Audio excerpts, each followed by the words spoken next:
Olá, meu amigo. Meu nome é Ronaldo Campos Rodrigues. Eu sou o coordenador do Centro de Treinamento em Ecocardiografia. Dando sequência aos 50 passos para a realização de um ecocardiograma de excelência, vamos hoje apresentar a etapa 32. A etapa 32 fala sobre o uso do mapeamento colorido no corte supraesternal. O papel do mapeamento colorido no corte supraesternal é estudar o padrão Collor e o padrão espectral da aorta ascendente e da aorta descendente. Nós sabemos que se nós encontrarmos velocidades patológicas, se nós encontrarmos turbulência na aorta ascendente, fala a favor de uma lesão estenótica da válvula aórtica. Da mesma maneira, se nós encontrarmos velocidades patológicas na porção descendente da aorta, temos que pensar na coarctação de aorta. Vamos lembrar como aparece o nosso arco aórtico no corte supraesternal. Vejam que temos uma porção ascendente, o arco aórtico e a aorta descendente. Então, nós precisamos, primeiro, estudar a porção ascendente da aorta. Então, vejam, vamos localizar o nosso corte supraesternal, identificamos a porção ascendente da aorta, o arco aórtico, a aorta descendente. Observem no centro da imagem a artéria pulmonar direita em apresentação transversal, e aqui eu visualizo os três ramos do arco aórtico, que é a artéria inominada ou tronco bracocefálico, a carótida comum esquerda e a artéria subclave esquerda. Dessa maneira, com essa apresentação, nós colocamos o mapeamento colorido.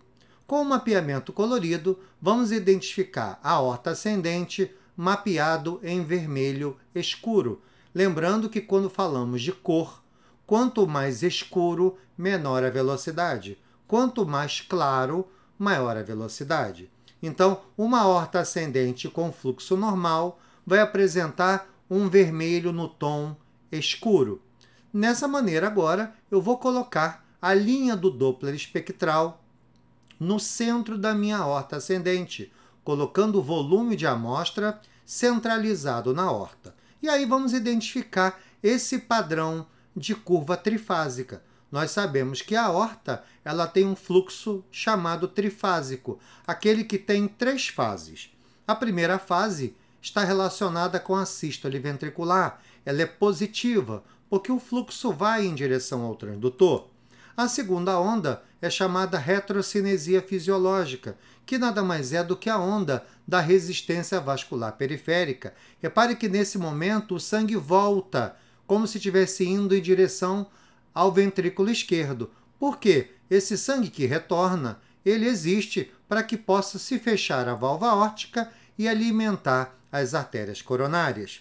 O sangue retorna, fecha a válvula aórtica e depois a aorta contrai, a chamada sístole arterial, também conhecida como efeito Indy-Kessel. E aí nós temos a onda 3. Então, a onda 1 é o pico sistólico, relacionado com a sístole ventricular.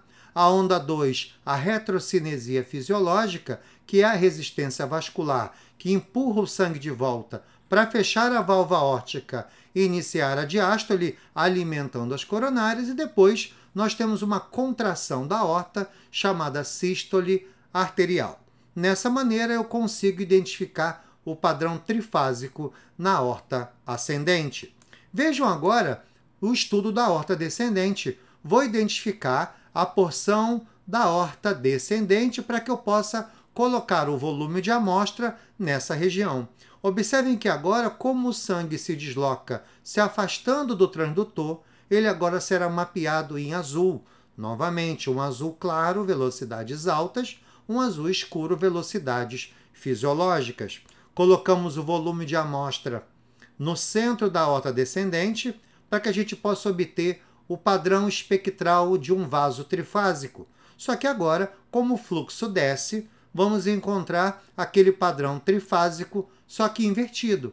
Reparem, eu tenho a onda 1, que é a sístole ventricular, eu tenho a onda 2, que é a retrocinesia fisiológica, e tenho a onda 3, que é a sístole arterial. Dessa maneira, também estudando a aorta descendente, identificamos 3 ondas: pico sistólico A1, retrocinesia fisiológica A2 e A3, a sístole arterial. Nós sabemos que esse estudo de aorta descendente é muito importante, porque um paciente com regurgitação aórtica moderada ou grave, será muito importante o estudo dessa região de aorta descendente, uma vez que a onda 2, o meu reverso, vai durar todo o componente diastólico. Por isso que nós chamamos de reverso holodiastólico. E a velocidade no final da diástole desse reverso holodiastólico é que vai definir o grau de insuficiência aórtica. E também nós podemos contornar toda a curva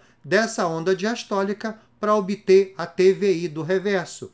Se a velocidade ao final ultrapassar 20 cm por segundo e se a TVI do reverso ultrapassar 13, nós sabemos que a nossa regurgitação aórtica é uma regurgitação aórtica severa.